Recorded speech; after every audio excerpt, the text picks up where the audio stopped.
सो hi everyone, आज का lecture, आज की क्लास एक प्यारी लाइन के साथ शुरू करते हैं। बहुत बार लाइन बोलता हूं और आज फिर से लाइन बोलूंगा। मुस्कुराए हैं हमेशा, मुस्कुराए हैं हमेशा, छुपाए हैं गम। मुस्कुराए हैं हमेशा, छुपाए हैं गम, तुम्हें तो वक्त बताएगा कौन है हम। ये लाइन आज मैं क्यों बोल रहा हूं?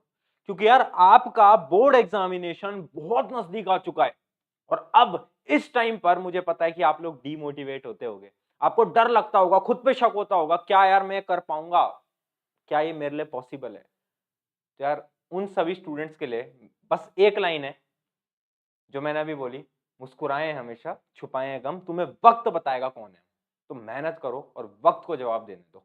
चलो इसी के साथ आज का जो लेक्चर है वो करते हैं शुरू। सबसे पहले कितने बच्चे आ चुके हैं वो बताएं। सबसे पहले अपनी अटेंडेंस लगा लो भाई, फटाफट से अपनी अटेंडेंस लगा लो, अटेंडेंस लगा लो। आगे आगे आगे आगे आगे लिखो भाई, फटाफट से लिखो। और लाइक हो जानी चाहिए वीडियो।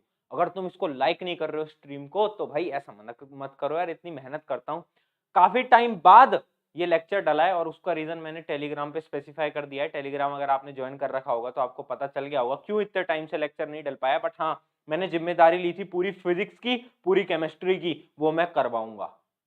फिजिक्स हो चुकी है, केमिस्ट्री के कुछ चैप्टर बचेंगे इसके बाद, वो मैं कराऊंगा, मतलब मैं कराऊंगा।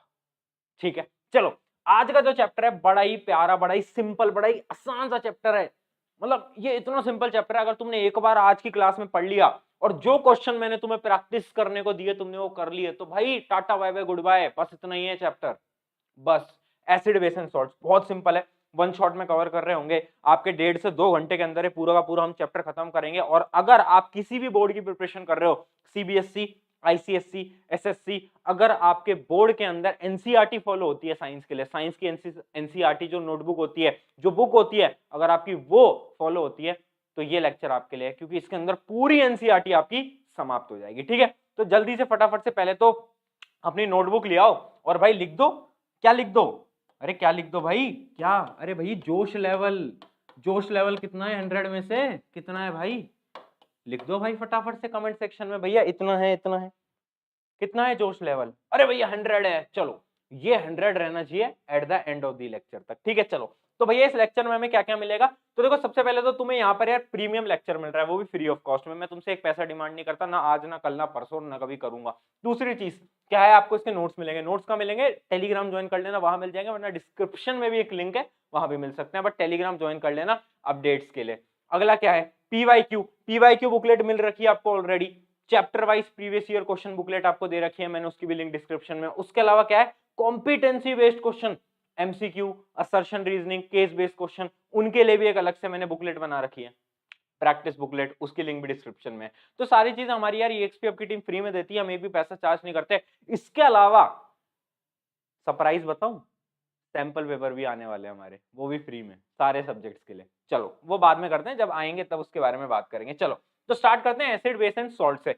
फटाफट से बिल्कुल नजरें एकदम गड़ाए रखनी है स्क्रीन पर, नजरें और दिमाग गड़ाए रखना है, 1 मिनट को भी हमारा फोकस नहीं हिलना चाहिए। अभी क्या होगा कि बच्चे पढ़ रहे होंगे, अचानक से क्रश का मैसेज आएगा और भैया की वीडियो तो बाद में देख लेंगे, भैया का लेक्चर तो बाद में देख लेंगे, एक रिप्लाई कर देते हैं। अरे भाई, भैया यहाँ पर तुम्हारे लिए काम कर रहे हैं, उस रिप्लाई से तुम्हारी जिंदगी बने ना बने, बट इस लेक्चर को देखने से तुम्हारी जिंदगी बन जाएगी, ये मैं गारंटी देता हूँ। ठीक है, तो चलो शुरू करते हैं। एसिड बेस एंड सॉल्ट बिल्कुल बेसिक से शुरू करना। अगर तुम्हें कुछ नहीं आता तो भी कोई दिक्कत वाली बात नहीं है, और तुम्हें आता है, तुम रिवीजन कर रहे हो तो भी कोई बड़ी बात नहीं है। चलो तो बिल्कुल बेसिक से स्टार्ट कर रहे हैं। What is an acid? Acid क्या होता है? अगर भैया क्वेश्चन हमारे आया व्हाट इज एन एसिड, तो बोर्ड के अंदर हमें क्या लिख के आना है? तो सबसे पहले तो डेफिनेशन पढ़ लो, बट आपको चीजें, कॉन्सेप्ट को पकड़ना है, आपको रटना नहीं है। ऑब्वियस सी बात है, ऐसी डेफिनेशंस आपको रटनी पड़ेंगी, क्योंकि बोर्ड में जब आप ये डेफिनेशन लिख के आओगे तभी आपको नंबर मिलेंगे। बट हमें चीजें रटनी नहीं है, हमें चीजों को समझना ज्यादा है, ज्यादा से ज्यादा हमें गेन करना है, क्योंकि आप जितना सीखोगे उतना ज्यादा आपके कॉम्पिटेंसी बेस्ड क्वेश्चन में फायदा होगा। ठीक है, चलो तो क्या है, N acid is a hydrogen containing substance. भैया एसिड क्या होती है? देखो रटने की कोई बात नहीं है, आपको एसिड पता है, आपने कभी लैब में गए हो अपनी स्कूल की, अगर कभी गए हो तो आपको पता होगा HCl, H2SO4 एसिड होती है ना भैया, बहुत खतरनाक एसिड होती है, हाथ वाथ जल जाता है उनसे, वो बहुत खतरनाक एसिड। तो उन सभी के अंदर क्या कॉमन होता है? क्या कॉमन होता है? कॉमन जोन सभी के अंदर होता है वो मेरे मित्र होता है H, H2SO4, HCl, सब में। तो इसका मतलब क्या, एसिड एक ऐसा सब्सटेंस है जो that is capable of donating a proton, मतलब वो अपना जो हाइड्रोजन है वो निकाल कर किसी और को दे सकता है, उसको हम बोलते हैं एसिड। बहुत बेसिक डेफिनेशन है, वैसे एसिड की बहुत अलग अलग डेफिनेशन होती है, बट जो डेफिनेशन आप बोर्ड में लिख के आ सकते हो वो है ये, an acid is an hydrogen containing substance that is capable of donating proton to another substance. ठीक है, एसिडिक और बेसिक के बारे में ज्यादा डेप्थ में नहीं जाऊंगा क्योंकि आपको इतना बेसिक तो पता ही होगा, एसिड क्या होता है, एसिड आपने बहुत सारे अपनी लैब में देखे होंगे। बेसिक क्या होता है, जो अपना नहाने वाला साबुन होता है वो बेसिक होता है, ऐसी चीजें आपको पता होंगी, उतनी डेप्थ में नहीं जाऊंगा। चलो आगे बात करते हैं। Acid solution turns blue litmus into red. भैया ब्लू लिटमस एक पेपर होता है, आपने पढ़ा होगा, लिटमस पेपर होता है। एसिड ब्लू लिटमस को रेड में बदल देता है। वैसे लिटमस पेपर के बारे में अभी जब आगे चलेंगे, इंडिकेटर्स वगैरह पढ़ेंगे तब बात कर लेंगे भैया, कोई दिक्कत वाली बात नहीं है। बट अभी वैसे बता रहा हूं कि एसिड क्या करता है भाई, ब्लू लिटमस को रेड में बदल देता है। और बेस क्या करता है, बेस रेड लिटमस को ब्लू में बदल देता है। अब एक होशियार सा बच्चा आया और उसने पूछा, भैया एक बात बताओ, आपने कहा कि एसिड जो है वो ब्लू को रेड में बदल देता है, बट अगर मैं रेड लिटमस ही दे दूं तो किस में बदलेगा? तो मैंने कहा भाई किसी में नहीं बदलेगा। अगर तू रेड लिटमस देगा एसिड को तो वो रेड का रेड ही रहेगा, कलर चेंज नहीं करेगा। ठीक है, चलो आगे बढ़ते हैं। एग्जाम्पल क्या है, HCl, HNO3, H2SO4, ऐसे बहुत सारे अपने एग्जाम्पल होते हैं। ये आपको एग्जाम्पल्स आने चाहिए क्योंकि यार एसिड के नाम तो बेसिक से आपको आने चाहिए, ये बहुत बेसिक एसिड्स हैं ये तीनों के तीनों। चलो आगे बढ़ते हैं। आगे क्या है, apart from the strong acid in our stomach human bodies are known. अच्छा ये छोड़ो, ये डेफिनेशन छोड़ो, मैं आपको समझाता हूँ। खेलने जाते हो, फुटबॉल खेलते हो, कुछ तो गेम खेलते हो कभी कभार, तो क्या होता है ना, कभी कभार अपने ना पैर में क्रैम्प्स आ जाते हैं, हाथ में क्रैम्प्स आ जाते हैं, जो बहुत अचानक से पेन होता है ना, बहुत ज्यादा। मेरे बहुत आते थे मैं जब फुटबॉल खेलता था। तो वो क्यों आते हैं, क्योंकि आपकी बॉडी के अंदर लैक्टिक एसिड प्रोड्यूस हो जाती है, और वो जो लैक्टिक एसिड है ना वो बहुत ज्यादा पेन देती है। तो इसका मतलब ह्यूमन बॉडी के अंदर भी एसिड प्रोड्यूस हो सकती है भाई। तो देखो एसिड हर जगह, ह्यूमन बॉडी के अंदर भी प्रोड्यूस हो सकती है, और स्टमक में तो होती है एसिड, वो तो आपको पता ही है, वो तो हम सबको पता है। सेकंड बात करते हैं बेस की। आ जाओ भाई, देखो साथ साथ में नोट करते चलना। मैं आपको देखो एक बात फिर बोल रहा हूं, किसी और के नोट्स फॉलो मत किया करो। जैसे आप मेरे लेक्चर देख रहे हो तो आपको उसी टाइम पर बैठ के नोट्स बनाते रहने साथ साथ में, सबसे बेस्ट स्ट्रेटजी है। अगर आप सोच रहे हो भैया आज सीख लेंगे, कल वापस से आएंगे आपकी वीडियो पे और फिर नोट्स बनाएंगे, मूर्खता कर रहा है। क्या कर रहा है, मूर्खता कर रहा है। ऐसी मूर्खता मत कर, साथ साथ में लिखते रहे। चल, what is base? Base are the chemical substance which have a bitter taste, are soapy to touch and turns red litmus to blue. ठीक है, it dissolves in a water to produce hydroxide ion. अगर इतनी बड़ी definition याद नहीं करनी तो simple सी बात ये याद रखना कि बेस वो सब्सटेंस होते हैं जो वाटर में डिसॉल्व होते ही हाइड्रोक्साइड आयन छोड़ते हैं। भैया हाइड्रोक्साइड आयन क्या होते हैं, OH नेगेटिव, ये होता है हाइड्रोक्साइड आयन। ठीक है, ठीक है, हो गया, समझ आ गया। ये सब तो देखो, वो सब तो फालतू चीजें थी कि soapy to touch, turns red litmus, ये तो भैया बहुत बेसिक हमें पता है यार, ये सब क्या पढ़ा रहे हो। याद रखना OH माइनस को क्या करते हैं, वो निकालते हैं जब भी उसको वाटर में डिसॉल्व करा जाता है। चलो आगे पढ़ते हैं। Basic solution turns red litmus paper into blue. भैया बहुत बेसिक सी बात है, हमें पता है, ये तो आपने पहले ही बता दिया। एग्जाम्पल क्या है, एग्जाम्पल देखो NaOH। NaOH को अगर मैं खोलूंगा तो पता क्या होता है उसके अंदर, जैसे उसको मैं वाटर के अंदर डालूंगा, इमेजिन करो NaOH को मैंने वाटर के अंदर डाल दिया, ठीक है, जैसे ही मैंने इसको गिराया वाटर के अंदर तो क्या होगा, OH माइनस अलग हो जाएगा, OH माइनस अलग हो जाएगा और Na अलग हो जाएगा। देखो देखो देखो, सही है, सही है। अब बहुत बच्चे पूछेंगे भैया ये ब्रैकेट में AQ क्या लिखा है, तो मैं उन्हें बोलूंगा थप्पड़ पड़ेगा खींच के, पिछले क्लास के अंदर एक्वस सोल्यूशन के बारे में पूरी बात करी थी, तो उस लेक्चर को देख क्या बेटा, उसके बिना काम नहीं चलेगा है ना। तो ऐसी चीजें याद रखा करो, ऐसी चीजें मत भूलना। चलो बहुत बढ़िया, NaOH किसमें होता है ये हम समझ गए, बेसिक प्रॉपर्टी क्या होती है, बेसिस क्या होते हैं बेसिकली हम ये समझ गए। आगे बढ़ते हैं, अगला क्या है, व्हाट आर एल्कलीज। देखो एल्कलाइज क्या होती है, एल्कलाइज कुछ नहीं होती, एल्कलाइज भी बेस ही होता है, base that are soluble in water, मतलब एक कुछ ऐसे बेस जो कि पानी के अंदर मिल सकते हैं। तो कुछ चीजें होती हैं जो कि पानी के अंदर मिल सकती हैं, कुछ होती हैं जो कि पानी के अंदर नहीं मिल सकती। वो बेसिस जो कि पानी के अंदर मिल जाते हैं उनको हम क्या कहते हैं, एल्कलाइज बोलते हैं, और जो पानी के अंदर नहीं मिलते वो दूसरे आते हैं। ठीक है, तो एल्कलाइज के एग्जांपल क्या होते हैं, सोडियम हाइड्रोक्साइड है ना, NaOH, जो अभी हम पढ़ रहे थे NaOH, ये पानी के अंदर मिल जाता है। दूसरा क्या है, पोटेशियम हाइड्रोक्साइड KOH, और कैल्शियम हाइड्रोक्साइड CaOH2। देखो यार स्टूडेंट्स, अगर आपको अभी तक नाम से फॉर्मूला निकालना नहीं आया, जैसे अगर मैं कोई केमिकल नाम पढ़ रहा हूं और अगर आपको फॉर्मूला निकालना नहीं आया तो बहुत बड़ी समस्या में हो आप। जैसे ही मैंने बोला आपसे सोडियम हाइड्रोक्साइड तो दिमाग में आपके चमकना चाहिए NaOH। हाँ, दूसरा मैंने बोला क्या, पोटेशियम हाइड्रोक्साइड KOH। जैसे ही मैंने बोला कैल्शियम हाइड्रोक्साइड CaOH2। अगर आपको ये फॉर्मूला नहीं आए हैं अभी तक तो आप बहुत बड़ी दुविधा में हो, और ये फॉर्मूलाज बनाना सीख लो और इन चीजों को याद करना सीख लो। वैसे 9th में हम सीख लेते हैं चीजें, बट जिन्होंने नहीं सीखी प्लीज थोड़ा सा ज्यादा आपको मेहनत करनी पड़ेगी। चलो आगे बढ़े, आगे बढ़े। यहां तक क्लियर है क्या, यहां तक क्लियर है क्या, जल्दी बोलते चलो, क्लियर है, आगे बढ़ जाएं, आगे बढ़ जाएं, बहुत बढ़िया बहुत बढ़िया। आगे बढ़ते हैं, व्हाट आर सॉल्ट्स। देखो सॉल्ट्स कुछ नहीं होते, सॉल्ट्स अपना जैसे अपना खाने वाला नमक होता है ना, वैसे सॉल्ट क्या होता है, तो सॉल्ट क्या होते हैं ये प्रोड्यूस होते हैं जब एक एसिड और एक बेस मिलता है, जब एक एसिड और एक बेस मिलता है, एक एसिड आया एक बेस आया, दोनों मिले, दोनों मिलके क्या हुआ, एक सॉल्ट बाहर आया प्लस H2O बाहर आता है। वो मैं अभी एग्जांपल से समझाता हूं। तो याद रखना सॉल्ट कब प्रोड्यूस होता है, जब एक एसिड और एक बेस मिलते हैं तो उससे एक सॉल्ट प्रोड्यूस होता है। सॉल्ट जो होता है ना वो एसिडिक सॉल्ट भी हो सकता है, बेसिक सॉल्ट भी हो सकता है, अभी वो भी समझाऊंगा, ज्यादा टेंशन लेने की बात नहीं है। चलो आगे बढ़ते हैं। आगे क्या है, अरे ये तो कुछ नहीं है, ये तो मैं साइंटिस्ट हूं आपके, ये है प्रशांत भैया, है ना। जब खाने में नमक डालते हो मैं सोचता हूँ कि ये जो खाना है इसके अंदर मैं क्या डाल रहा हूँ, NaCl। तो मैं जब ऐसे घर में नमक वमक डाल रहा होता हूँ तो मैं थोड़ा सा ज्ञान दे देता हूँ घर वालों को कि आपको पता है इसका साइंटिफिक नाम क्या है, आपको पता है इसकी प्रॉपर्टी क्या है। फिर वो अलग बात है, घर वाले मुझ में 2 थप्पड़ मारते हैं, बट ठीक है, वो सब चलता है। चलो आगे चलते हैं। अब देखो, अब आ रहा है सबसे इंपॉर्टेंट पार्ट। अभी तक हम बहुत बेसिक पढ़ रहे थे, डेफिनेशंस बहुत बेसिक, अब आ रहा है सबसे इंपॉर्टेंट पार्ट देखना, chemical properties of acid and base. याद रखना मित्रों, जब भी मेरा एसिड और बेस मिलता है तो वो एक तो सॉल्ट बनाती है और वाटर बनाता है, मतलब H2O निकालता है, याद रखना। और ये जो सॉल्ट हैं ये 2 प्रकार के हो सकते हैं, एक होता है एसिडिक सॉल्ट और एक होता है बेसिक सॉल्ट।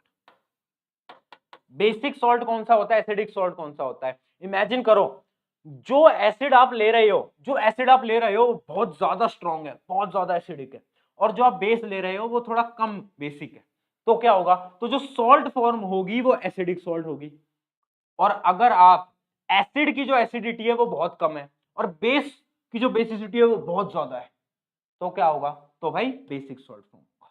इसका भी डेफिनेशन भी आगे लिखवा दूंगा, टेंशन की बात नहीं है, बट ये बेसिक्स आप एग्जांपल समझो। एसिड बेस मिलेंगे, सॉल्ट प्लस H2O निकलेगा। क्लियर है यहां तक, किसी को कोई भी समस्या है तो जल्दी से जल्दी से बता दो, जल्दी से बता दो, है ना। चलो यहां तक क्लियर। अच्छा इसके कई एग्जांपल हैं क्या, 1 मिनट में देख लेता हूं आगे, अगर इसके एग्जांपल हैं तो आपको एग्जांपल से समझाऊं तो वो ज्यादा से ज्यादा बेस्ट रहेगा। 1 मिनट एग्जाम्पल आई गेस नहीं है, चलो कोई बात नहीं, कोई बात नहीं, हम यहीं से एग्जाम्पल ले लेते हैं। एसिड और बेस, कोई भी एसिड या बेस को मिला दो, तुम कुछ भी, तुम कोई भी एसिड बेस को मिला दो, जैसे कि मैं मिला रहा हूं, देखना मैं मिला रहा हूं NaOH, क्या होता है बेसिक, प्लस HCl, ये क्या होता है एसिडिक। ये क्या बनाएंगे, ये क्या बनाएंगे मित्रों, सबसे पहले सॉल्ट बनेगा, तो ये Na बाहर आ जाएगा, ये Cl बाहर आ जाएगा, ये दोनों मिलके क्या बनाएंगे, NaCl, ये सॉल्ट आ गया। दूसरा क्या बनेगा, H2O, वाटर बनेगा। तो समझे भाई, एसिड और बेस ने क्या बनाया, सॉल्ट प्लस वाटर बनाया, बहुत ज्यादा इंपॉर्टेंट है, इस बात को याद रखना। चलो पीछे आते हैं। अब जितनी चीजें मैं बता रहा हूं वो आपकी जिंदगी की सबसे इंपॉर्टेंट है, इनको नहीं भूलना मित्रों। क्या है देखो, सबसे पहली रिएक्शन है एसिड प्लस मेटल, फिर है एसिड प्लस मेटल ऑक्साइड, फिर है एसिड प्लस मेटल कार्बोनेट। देखो सबसे पहली चीज क्या है, एसिड प्लस मेटल, मतलब कोई भी आप मेटल ले लो, जैसे Zn ले लो, है ना, और अपन दूसरा कौन सा लें, दूसरा अपन ले लेते हैं HCl। HCl अपना क्या है, एसिड है, और ये मेटल है, ठीक है। अब दूसरा देखो, एसिड प्लस मेटल ऑक्साइड। एक चीज याद रखना, जो आपकी मेटल ऑक्साइड होती है ना, मेटल की ऑक्साइड, मेटल का ऑक्साइड, जैसे CuO, कॉपर ऑक्साइड, ये क्या हुआ, मेटल ऑक्साइड। तो मेटल ऑक्साइड जो होती है ना मेरे दोस्तों मित्रों, याद रखो, अपनी नोटबुक में नोट कर लो, जो मेटल ऑक्साइड होती है वो हमेशा बेसिक होती है नेचर में। क्या होती है, बेसिक होती है नेचर में। अब सोचो, ये एसिड और ये बेसिक, एसिड और बेस दोनों क्या बनाती थी, सॉल्ट प्लस वाटर। तो ऑब्वियस सी बात है, जब भी आप किसी भी एसिड को मेटल ऑक्साइड से मिलाओगे तो क्या बनेगा फाइनली, बोल भाई, एक तो सॉल्ट बनेगा और एक H2O बनेगा, H2O बनेगा। सिमिलरली जो आपका मेटल कार्बोनेट होता है या फिर मेटल बाइकार्बोनेट होता है वो भी बेसिक होता है नेचर में, वो भी बेसिक होता है नेचर में। तो जब भी आपका एसिड मेटल कार्बोनेट या फिर मेटल बाइकार्बोनेट से मिलता है, क्या बनेगा, क्या बनेगा भाई, सॉल्ट प्लस वाटर। बट एक चीज और बनेगी, देखो यहां पर कार्बोनेट शब्द का यूज हुआ है, कार्बोनेट का मतलब कार्बन आ गया, कार्बन चाचा आ गए ऊपर से। अब कार्बन चाचा आए हैं तो कुछ ना कुछ तो बनाएंगे, ऐसे तो वापस नहीं चले जाएंगे। तो कार्बन चाचा ने बोला देखो मेरा CO2 बना दो, मेरा कार्बन डाइऑक्साइड बना दो। उन्होंने कहा ठीक है भाई, CO2 लगा देते हैं, क्या दिक्कत। तो याद रखना, जब भी अपना एसिड मेटल ऑक्साइड से मिलेगा तो क्या बनाएगा, सॉल्ट प्लस H2O।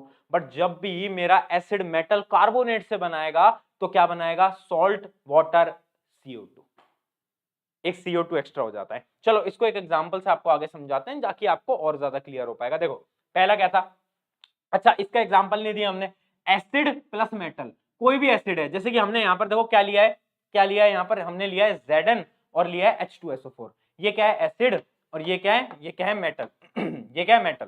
तो अब एसिड और मेटल जब भी मिलता है ना तो याद रखना है आपको, एक तो सॉल्ट बनता है, सॉल्ट तो बनेगा ही, एसिड बेस मिलेंगे सॉल्ट तो बनेगा ही, और दूसरी चीज जो मिलती है वो होता है हाइड्रोजन गैस। हाइड्रोजन गैस बाहर निकलती है, हाइड्रोजन गैस बाहर निकलती है, हाइड्रोजन गैस लिबरेट होती है। तो याद रखना, सॉल्ट प्लस हाइड्रोजन, इसको फटाफट से नोट करो। और ये दोनों एग्जांपल बहुत इंपॉर्टेंट है। ये पहला एग्जांपल किसका है, एसिड प्लस मेटल, और दूसरा एग्जांपल किसका है, ये देखो ये क्या है, बेस। ध्यान से देखो बेटा, क्या है ये, बेस, और ये क्या है, मेटल। जब बेस और मेटल मिलते हैं तब भी क्या होता है, तब भी सॉल्ट बनता है। और दूसरा क्या बनता है भैया, दूसरा सेम हाइड्रोजन जाता है। समझ गए एग्जांपल से, समझ गए कि भैया जब भी metal acid, salt hydrogen, metal base, salt hydrogen, same. चलो इन दोनों एग्जांपल को नोट करेंगे फटाफट से।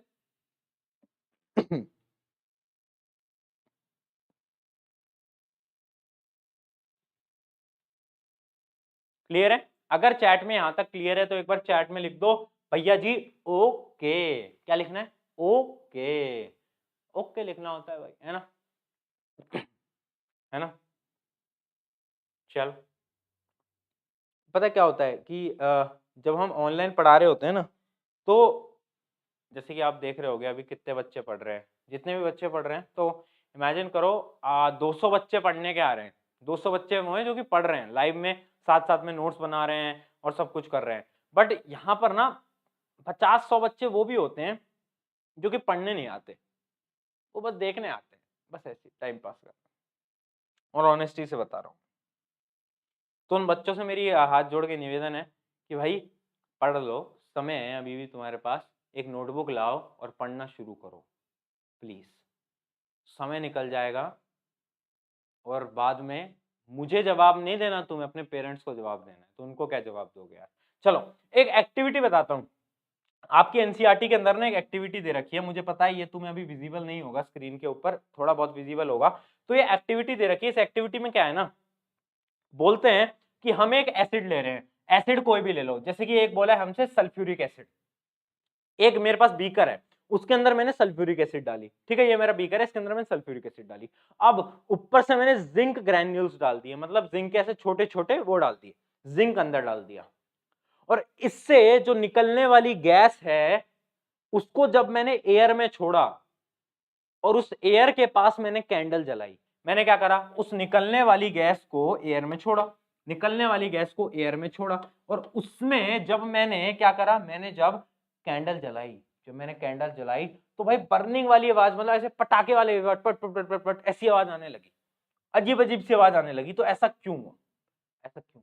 क्योंकि आपको पता है मित्रों कि जब भी जिंक और H2SO4 मिलेंगे, जिंक और H2SO4 मिलेंगे, जिंक प्लस H2SO4 मिलेंगे तो क्या होगा, तो भाई एक तो सॉल्ट बनेगा प्लस हमारी H2 गैस रिलीज होगी। तो क्योंकि हाइड्रोजन गैस रिलीज हो रही है उस वजह से वो आवाज आ रही है जलने की, वो जलने की आवाज आ रही है। ठीक है, ठीक है। ये एक्टिविटी बहुत बार पूछी गई है आपके एग्जामिनेशन में कि भाई ऐसा क्यों होता है, व्हाई, गिव द रीजन, या फिर असर्शन रीजनिंग वाले क्वेश्चन में आ सकता है कि भाई ऐसी आवाज आने लगी और उसके रीजन है due to liberation of hydrogen. तो कौन सी स्टेटमेंट ट्रू है, दोनों स्टेटमेंट ट्रू हैं, तो वो वाले असर्शन रीजनिंग को प्रैक्टिस कर लेना। कहां से प्रैक्टिस करना है, हमारी एक बुकलेट है उससे प्रैक्टिस कर लेना। ठीक है, चलो आगे करते हैं। अब देखो अगला क्या था, reaction of metal carbonate and hydrogen carbonate. जैसे कि मैंने आपको बताया था कि यार भैया मेटल कार्बोनेट से हाइड्रोजन कार्बोनेट का क्या रिएक्शन होता है, तो मैंने आपको बताया था कि एसिड के साथ जब भी रिएक्शन होगा सॉल्ट बनेगा, वाटर बनेगा और CO2 निकलेगा, है ना। कार्बन चाचा आए हैं तो कुछ तो लेके जाएंगे, तो भाई क्या लेके गए, CO2 लेके गए। तो एक एग्जाम्पल से देख लो, ये रहा अपना एग्जाम्पल, ये अपना एग्जाम्पल है, ये क्या है, ये अपना है क्या भाई, ये अपना है क्या, मेटल कार्बोनेट, और ये क्या है, एसिड, ये क्या है, एसिड। तो ये एग्जांपल को नोट कर लो। और नीचे वाला एग्जांपल क्या है, नीचे वाला एग्जांपल भी वही है, सेम ही है, बस शायद इक्वेशन को बैलेंस करा है या क्या करा है, क्योंकि एग्जांपल तो सेम ही दिख रहा है मेरे को, कोई चेंज नहीं है उसमें। अच्छा, नीचे वाली इक्वेशन कॉमन थी, ऊपर वाली को शायद बैलेंस कर दिया गया है। ठीक है, तो इसको काट दो, ऊपर वाली ही डायरेक्टली लिख दो। अच्छा सॉरी सॉरी सॉरी, नहीं नहीं नहीं, सेम नहीं है, सेम नहीं है, माय मिस्टेक माय मिस्टेक। ये है, देखो ये क्या है, ये देखो Na2CO3, ये क्या है, मेटल कार्बोनेट। और नीचे वाला जो है NaHCO3 है, वो है मेटल हाइड्रोजन कार्बोनेट। तो दोनों के रिएक्शन हमें दे रखे हैं, बाकी कुछ भी नहीं है। वैसे ये जो दो चीजें हैं ना हमारी, Na2CO3 और अपने NaHCO3, इसके बारे में भी हम डिटेल में आगे पढ़ेंगे, क्योंकि ये दोनों बहुत इंपॉर्टेंट है। सोडियम बाइकार्बोनेट, ये दोनों बहुत इंपॉर्टेंट है, आगे आगे हम पढ़ेंगे जब हम वॉशिंग सोडा के बारे में बात करेंगे। चलो आगे बढ़े, क्लियर है। क्या बनाएगा, acid plus metal carbonate, salt, water, carbon dioxide. आगे बढ़ते हैं, अगला देखो, अगला भी मैं आपको बता चुका हूं, जब भी मेटल ऑक्साइड और एसिड मिलेंगे, जब भी मिलेंगे तो क्या बनाएंगे, सॉल्ट और वाटर बनाएंगे। मैंने आपको बताया ये बेसिक होता है नेचर में, ये एसिडिक है, तो क्या बनाएंगे, सॉल्ट प्लस वाटर। एग्जांपल देख लो, CuO plus HCl equals to CuCl2 plus H2O। बहुत सिंपल एग्जांपल है। अब इनके क्वेश्चन आते कैसे हैं, इनके क्वेश्चन बहुत बार आ सकते हैं, आपके 1 मार्क्स में भी आ सकते हैं, 2 मार्क्स में भी आ सकते हैं, क्योंकि डायरेक्टली स्टेटमेंट में गिवन होगा कि एक चीज बता, या तो डायरेक्टली ऐसे आ जाएगा कि भाई जब भी हमारा मेटल ऑक्साइड मिलता है एसिड से तो क्या रिएक्शन होती है, या फिर 1 मार्क क्वेश्चन में आपको कोई रिएक्शन गिवन होगी, जैसे कि आपको ये रिएक्शन का ये पार्ट गिवन होगा, ये पार्ट गिवन होगा, तो आपको बताना है कि आगे क्या बनेगा, प्रोडक्ट में क्या बनेगा, तो आपको ये दो चीजें लिखनी होंगी। तो ऐसे क्वेश्चन भी आ सकते हैं। ठीक है, ठीक है, बट ज्यादा चांसेस है ये चैप्टर के जो क्वेश्चन है ना वो आपके थोड़े मतलब केस बेस्ड टाइप क्वेश्चन में आएंगे, असर्शन रीजनिंग में ज्यादा आएंगे। इन 1 मार्क 2 मार्क पे आने की चांसेस बहुत कम है। चलो, बहुत सारे बच्चे बोल रहे हैं भैया वो कार्बन एंड कंपाउंड समझ नहीं आ रहा, उसको पढ़ा दो, उसको भी पढ़ाएंगे, सब्र रखो, तुम्हारा सिलेबस खत्म करवा के मानेंगे, तुम्हें साइंस में फुल मार्क्स दिला के मानेंगे, ये तो हमने दृढ़ निश्चय कर लिया है। आगे देखते हैं। अब देखो अगली रिएक्शन देखो, reaction of non metallic oxide. जब तक हम क्या पढ़ रहे थे, मेटेलिक ऑक्साइड, बट अब आ गया non metallic oxide with basis, with with basis. एक चीज याद रखना मेरी बात मित्रों, नॉन मेटेलिक ऑक्साइड जो होता है वो एसिडिक होता है नेचर में, एसिडिक। तब खुद देखो, ये एसिडिक, ये बेसिक, तो क्या बनाएगा, ऑब्वियस सी बात है सॉल्ट प्लस वाटर बनाएगा। हाँ या ना, हाँ या ना, हाँ या ना, हाँ भैया बात तो आप बिल्कुल सही कर रहे हो, हाँ तो बात तो सही कर रहा हूं। एक एग्जांपल से देख ले मित्र, एग्जांपल क्या है, एग्जांपल है CuOH2। ये क्या है, ये क्या है मेरे मित्र, ये है बेस, ये है बेस। और ये क्या है भाई, ये क्या है, ये तो आपको दिख ही रहा है, नॉन मेटेलिक ऑक्साइड। बस इन दोनों को जब मैं मिलाता हूं तो क्या बन जाता है, CaCO3 calcium carbonate plus H2O। बहुत सिंपल, बहुत सिंपल, बहुत सिंपल।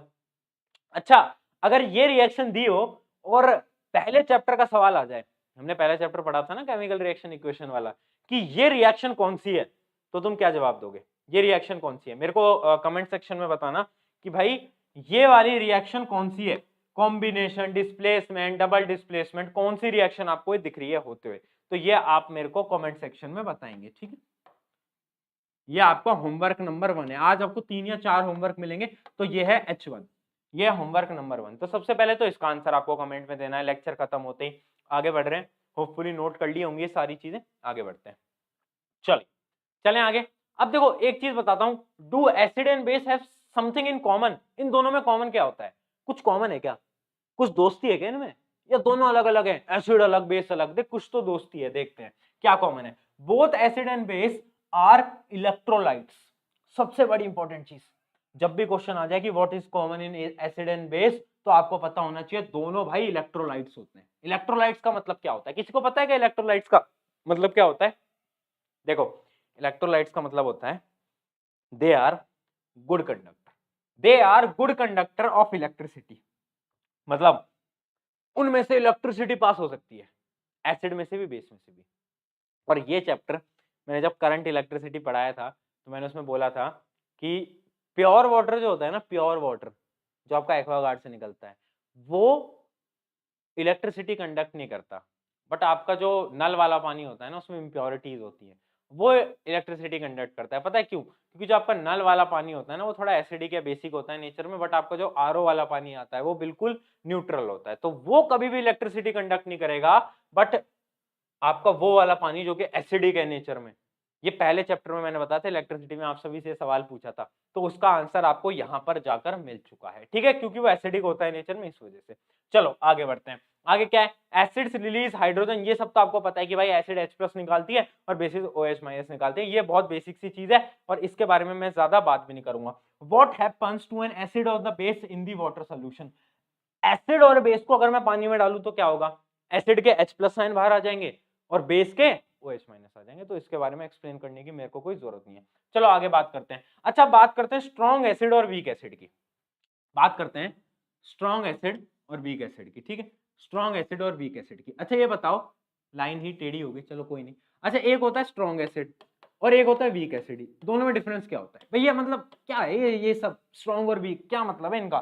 देख मेरे मित्र ध्यान से देखियो, स्ट्रॉन्ग एसिड वो होते हैं जो कि आपके हाथ जला सकते हैं, और वीक एसिड वो होते हैं जो कि बहुत वीक होते हैं, जो आपके लेबोरेटरी में रखे जाते हैं ना, वो वीक एसिड होते हैं। भैया ये तो बहुत वाहियात सी डेफिनेशन हो गई, कुछ अच्छी सी डेफिनेशन बताओ। तो देख अच्छी सी डेफिनेशन ये है, वो एसिड जो कि जिनके पास बहुत ज्यादा H+ आयंस होते हैं, जिनके पास क्वांटिटी ऑफ H+ आयंस है ना, वो बहुत ज्यादा है एज कंपेयर टू दिस। और इनके पास क्या होता है? इनके पास H+ जो होते हैं वो कम होते हैं, इनके पास ज्यादा होते हैं, इनके पास कम। बस बेसिक सा डिफरेंस ये है, बेसिक सा डिफरेंस ये। तो भैया ये कम ज्यादा कैसे कराया जाता है? एक स्ट्रॉन्ग एसिड को वीक एसिड बनाने के लिए उसमें पानी को मिलाया जाता है। क्या मिलाया जाता है? उसमें वाटर ऐड करा जाता है, वाटर ऐड। और वाटर एडिशन के प्रोसेस को बोलते हैं डाइल्यूशन। क्या बोलते हैं? डाइल्यूशन। तो आपने वो जो वर्ड सुना है ना आपकी लेबोरेटरी में, डाइल्यूट एसिड, उसका मतलब होता है कि उसके अंदर पानी मिलाया गया है। क्या मिलाया गया है? पानी। तो जब भी हम स्ट्रॉन्ग एसिड के अंदर लिखना, जब भी हम स्ट्रॉन्ग एसिड के अंदर वाटर डालेंगे तो क्या होगा? वो वीक एसिड बन जाएगी और उस प्रोसेस को हम डाइल्यूशन बोलते हैं।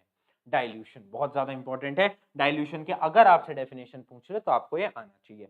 सिमिलरली अगर मैं बात करता हूं बेसिस की, तो स्ट्रॉन्ग बेस और वीक बेस, तो देखो स्ट्रॉन्ग बेस की डेफिनेशन वही है, a base which completely ionize in water thus produces large amount of hydroxide ion। मतलब वो बेसिस जो कि बहुत ज्यादा OH- आयंस को प्रोड्यूस करता है, और वो बेस जो कि कम OH- को प्रोड्यूस करता है, वो क्या कहलाएगी? वो क्या कहलाएगी? वो होगी वीक, और ऊपर वाली होगी स्ट्रॉन्ग। बस बस इतना सा है, इतना सा है भैया, सिंपल है। वीक स्ट्रॉन्ग, स्ट्रॉन्ग में ज्यादा, वीक में कम। अरे भैया यार ये तो भैया मजा नहीं आ रहा, बहुत सिंपल सिंपल सी चीजें चल रही हैं। चलो थोड़ा सा मजा दिलाते हैं, बात करते हैं पीएच की, बात करते हैं स्ट्रेंथ की। स्ट्रेंथ से पहले मैं आपको पढ़ाना चाहता हूं पीएच स्केल। पीएच स्केल क्या होता है? PH scale is a indicator. देखो क्या होता है ना, ये आपकी एसिड या फिर बेस के बारे में इंडिकेशन देता है, ठीक है। तो इसका मीटर रीडिंग स्टार्ट होती है 1 2 3 4 5 6 7 8 9 10 14 तक होती है। थोड़ा सा छोटा पड़ गया, थोड़ा सा, अरे पूरा ही उड़ गया, कोई दिक्कत नहीं है। चलो अब बड़ा बना देंगे।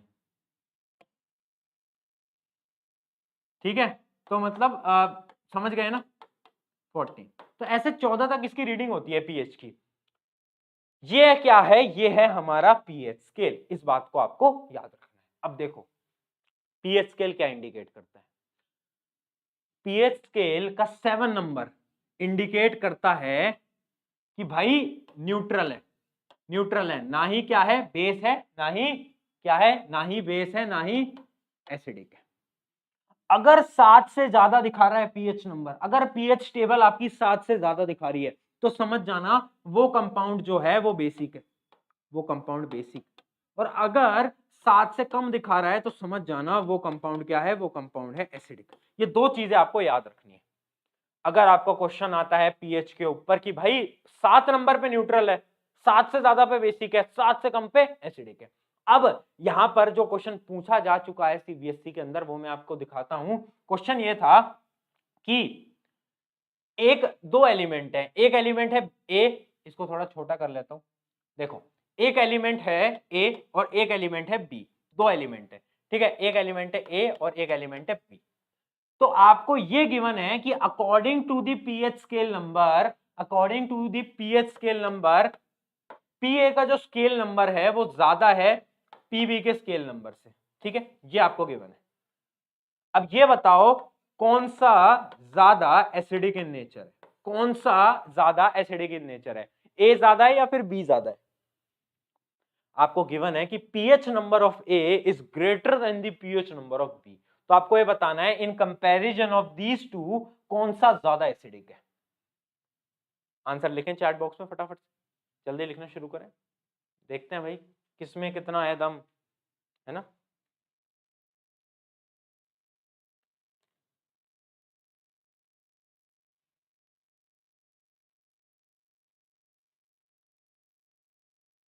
सही, बहुत सही, बहुत सारे बच्चों को समझ आ गया।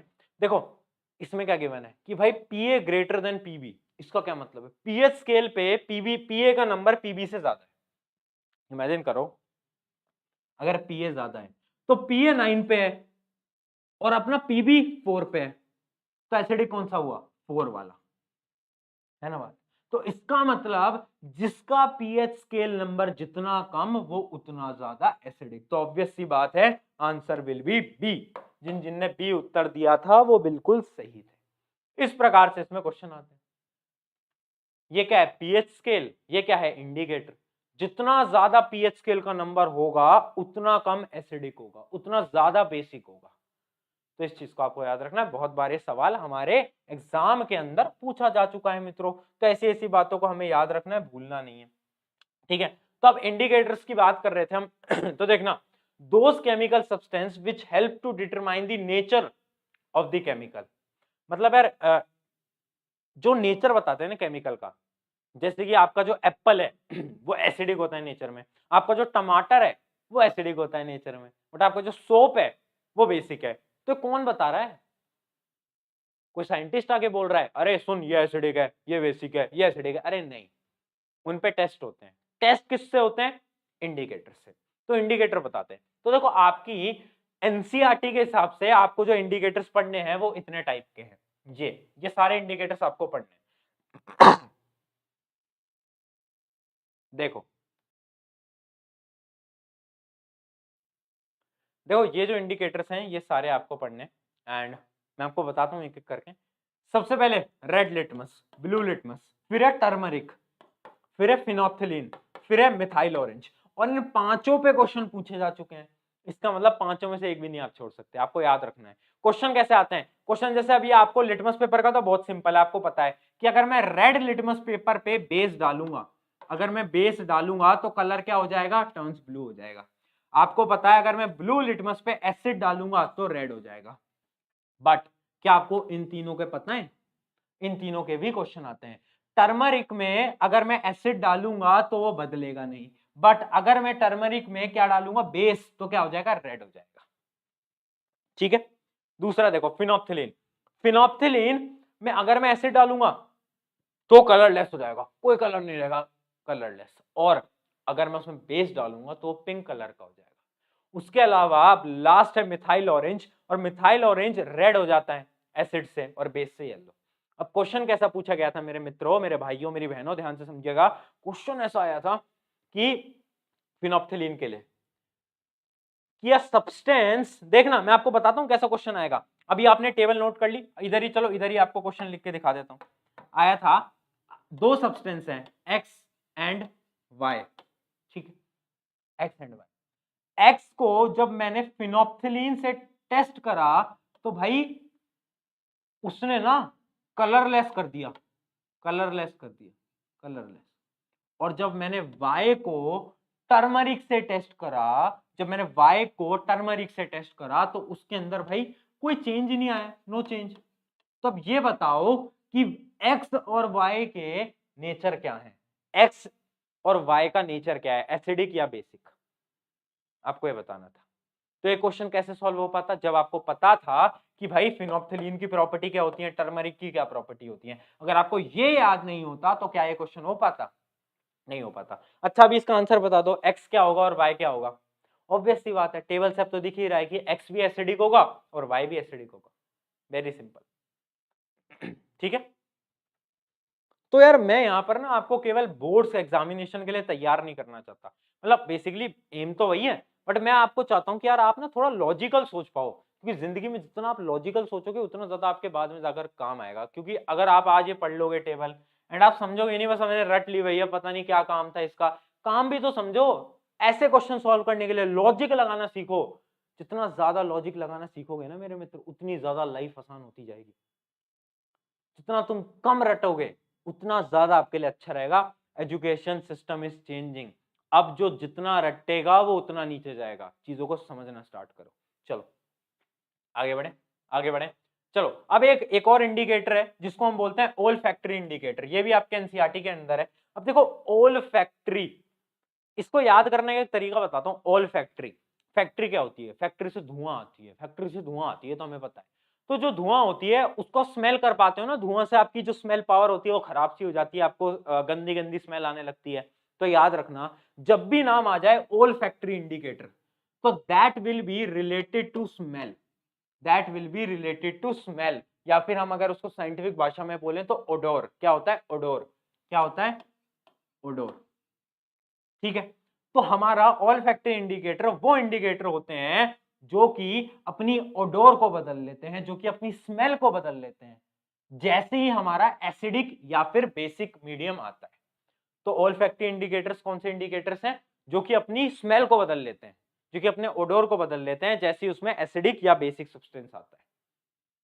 तो ये एक अलग तरीके के इंडिकेटर है जो कि आपके एनसीईआरटी में पढ़ने तो हमें है ही, ठीक है।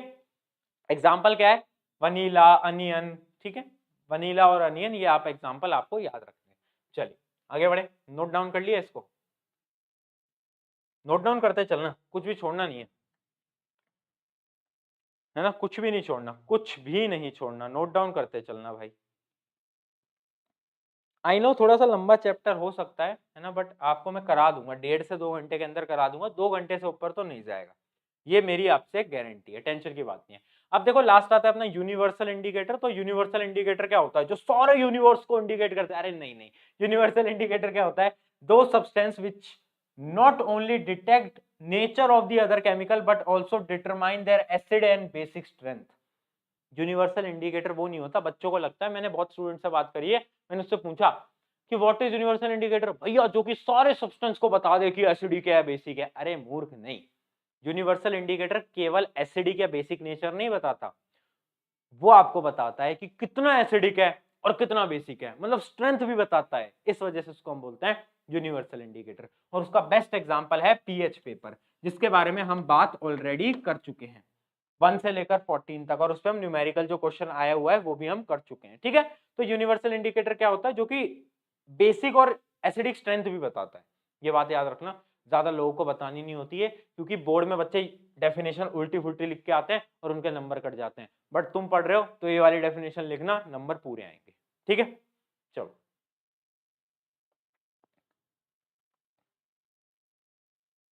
चलिए, बहुत सही हो गया, नोट हो गया, अरे क्या बात है, अरे बहुत बढ़िया बहुत बढ़िया। अच्छा जी, अच्छा जी, इतना टाइम हो गया तो एक बार पूछ ही ले, पूछ लें, चलो बता दो यार, बता दो यार, जोश मीटर कैसा है, जोश मीटर क्या चल रहा है भाई।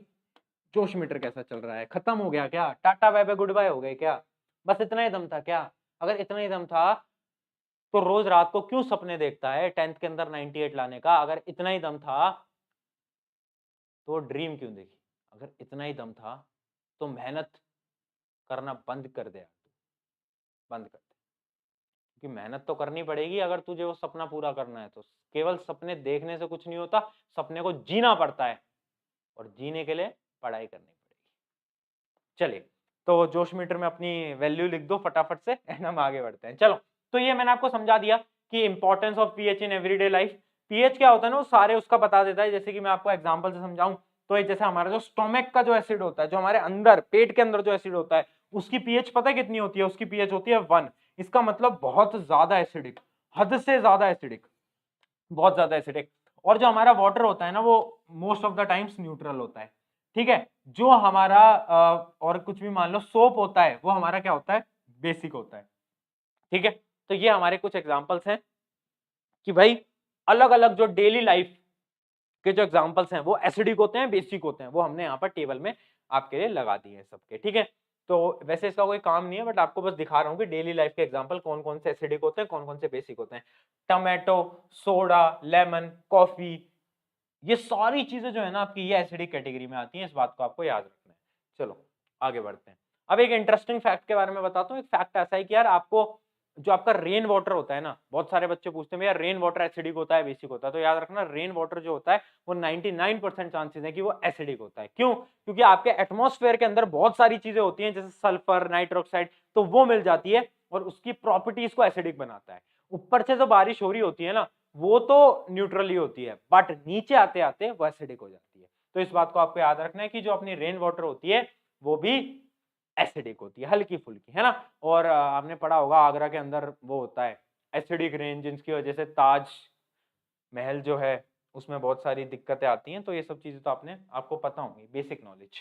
चलो एक प्रोसेस पढ़ते हैं न्यूट्रलाइजेशन का। न्यूट्रलाइजेशन, अरे बेवकूफ, अभी तो बताया था।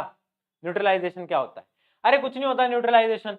एसिड प्लस बेस जब मिलते हैं तो सॉल्ट और वाटर बताते हैं, सॉल्ट बनाता है वाटर बनाता है, उसी प्रोसेस को न्यूट्रलाइजेशन कहते हैं।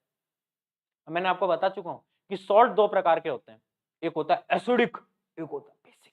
एक होता है एसिडिक, एक होता है बेसिक, बता रखा है मैंने। और वो कैसे पता चलता है? जब भी स्ट्रॉन्ग एसिड है और स्ट्रॉन्ग बेस है तो भाई न्यूट्रल बनेगा, न्यूट्रल सॉल्ट बनेगा। बट जब मेरा स्ट्रॉन्ग एसिड है और वीक बेस है तो क्या बनेगा? Acidic salt, acidic salt. और जब मेरा वीक एसिड है और स्ट्रॉन्ग बेस है तो क्या बनेगा? Basic salt. Very important, very important, very important. इसका तो आपको थोड़ा आइडिया लग ही गया होगा। अगर एक पावरफुल व्यक्ति है, जो आपका कोई दोस्त है जो बॉडी बिल्डर, बॉडी बॉडी बना रखी है, और उस बॉडी बिल्डर को एक सामने छोटे से प्यारे नन्हे मुन्ने बच्चे के सामने खड़ा कर दो, तो जीतेगा कौन? अरे ऑब्वियस सी बात है, स्ट्रॉन्गर वन जीतेगा। तो जीतेगा कौन? सॉल्ट किसका बनेगा? एसिडिक वाले का बनेगा।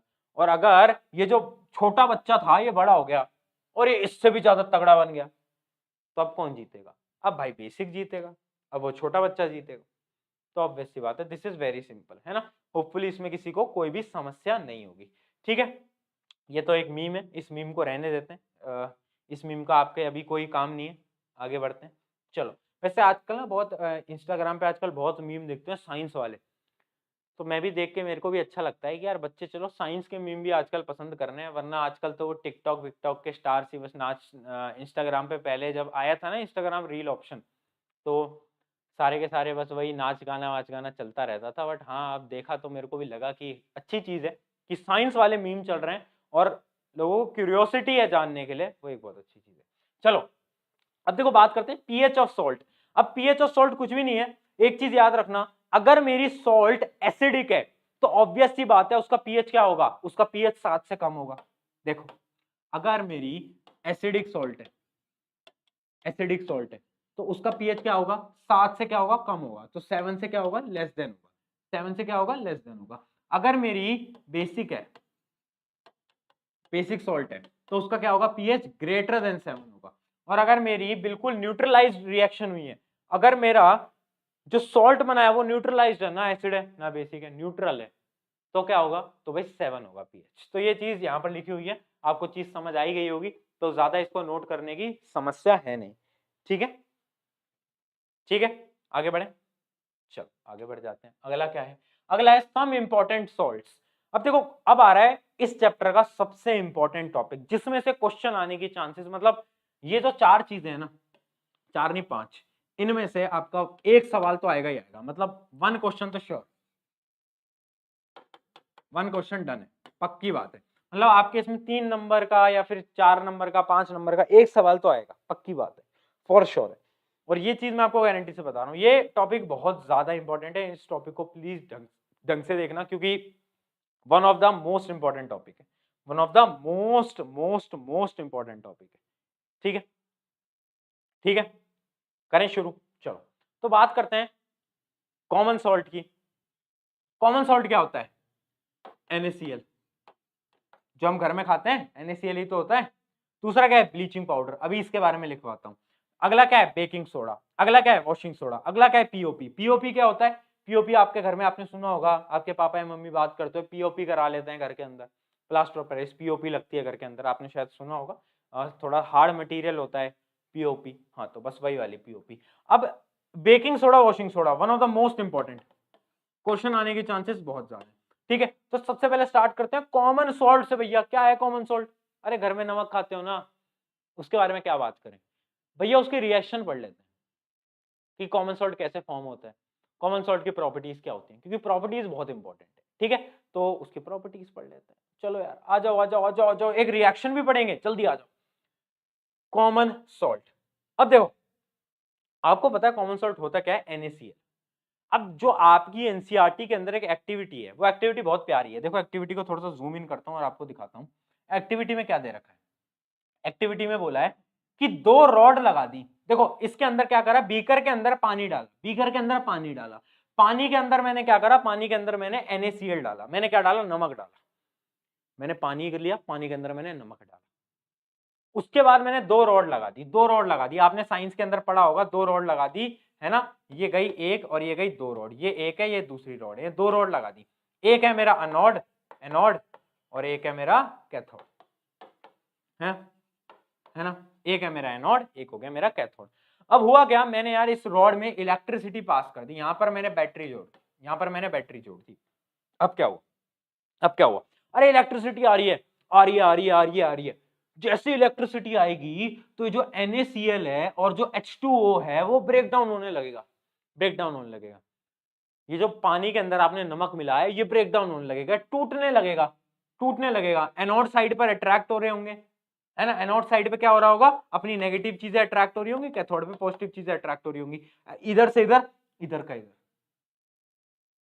और अगर आपने कुछ टाइम तक ये वाले रिएक्शन को चलने दिया, NaCl और H2O का ब्रेकडाउन होने दिया, तो पता क्या फॉर्म होगा? तो बताता हूं, तो पता क्या फॉर्म होगा? तो इस रिएक्शन से सबसे पहली जो चीज फॉर्म होगी वो होगी क्या? सबसे पहली जो चीज फॉर्म होगी वो क्या होगी? वो है हमारा NaOH, एक्वस।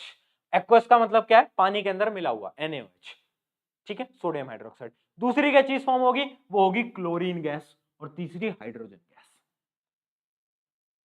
और ये क्वेश्चन बहुत बार आया हुआ है कि यार अगर मैंने एक कैथोड एनोड को पानी के अंदर डाला और उस पानी के अंदर नमक मिला दिया। अच्छा, जब भी हम पानी के अंदर नमक मिलाते हैं तो उस सोल्यूशन को हम बोलते हैं क्या? Brine solution. क्या बोलते हैं? Brine solution. यहां पर लिखा भी हुआ है ब्राइन सोल्यूशन, ठीक है। ये क्या होता है? NaCl के अंदर वाटर मिलता है तो उसको हम ब्राइन सोल्यूशन बोलते हैं। तो डायरेक्ट क्वेश्चन में हुआ है, जब भी हम ब्राइन सोल्यूशन के अंदर रॉड डालते हैं और इलेक्ट्रोलाइसिस करते हैं, इलेक्ट्रोलाइसिस करते हैं तो एक गैस रिलीज होती है जिससे कि अजीब सी स्मेल आती है। ऐसा क्यों होता है? तो उसका आंसर है क्योंकि उस गैस का नाम है क्लोरीन, और क्लोरीन से थोड़ी पंजेंट टाइप की स्मेल आती है। तो याद रखना, जब भी हमारा NaCl H2O से मिलता है तो NaOH बनाएगा, Cl2 बनाएगा, H2O। Very very very important, brine solution का ब्रेकडाउन की रिएक्शन है and one of the most important reaction है। फटाफट से इसको नोट डाउन कर लो जब तक मैं पानी पी लेता हूं। चलो।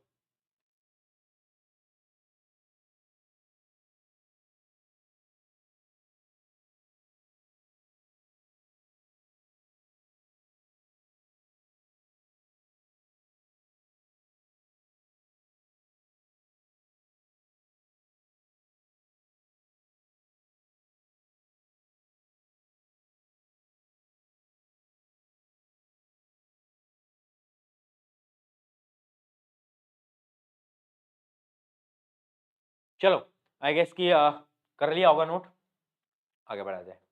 अच्छा, नोट्स वैसे आपको मिल जाएंगे, बट मैं तो आपको बोलता हूँ, प्रेफर मैं आपको हमेशा करता हूँ कि नोट्स साथ साथ में बनाना।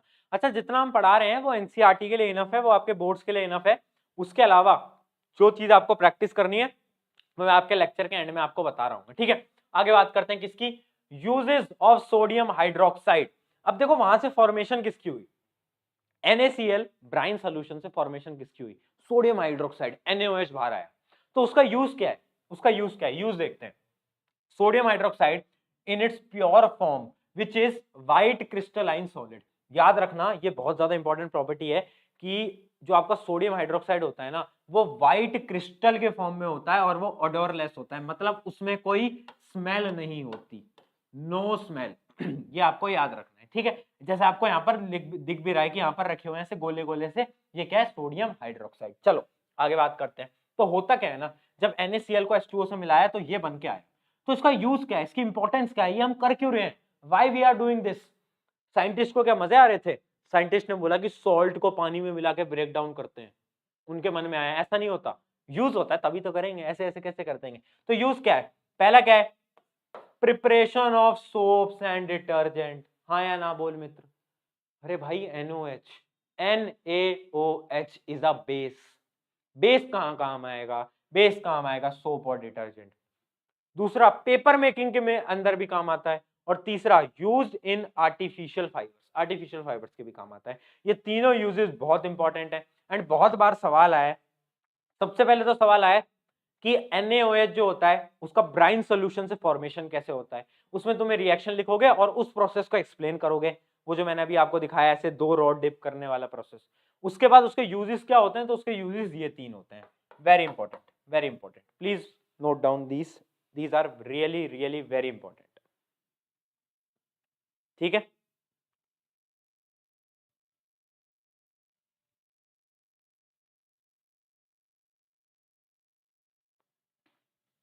सही, सही, आगे बढ़े, चलो आगे चलते हैं। अगला क्या है, अगला क्या है हमारा, यूजेस ऑफ हाइड्रोजन। देखो अब सोडियम हाइड्रोक्साइड के साथ हाइड्रोजन भी बाहर आ रहा है, उसका क्या काम है, उसका काम क्या है, हाइड्रोजन गैस का क्या काम है, हाइड्रोजन तो वेरी इंपॉर्टेंट, हाइड्रोजन तो फ्यूल है। तो हाइड्रोजन कहां काम आता है, used as a fuel. Hydrogen gas is really very important. And आपको पता है आज से कुछ साल बाद ना हाइड्रोजन पे बहुत सारी चीजें चलने वाली हैं। हाइड्रोजन गैस का यूटिलाइजेशन देख रहे हैं जिससे कि हमारी गाड़ी वगैरह सब कुछ चल पाए। तो hydrogen is the key.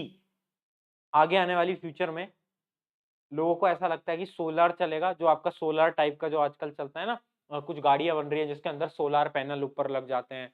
But to be honest, जहां तक मुझे नॉलेज है, hydrogen is the key.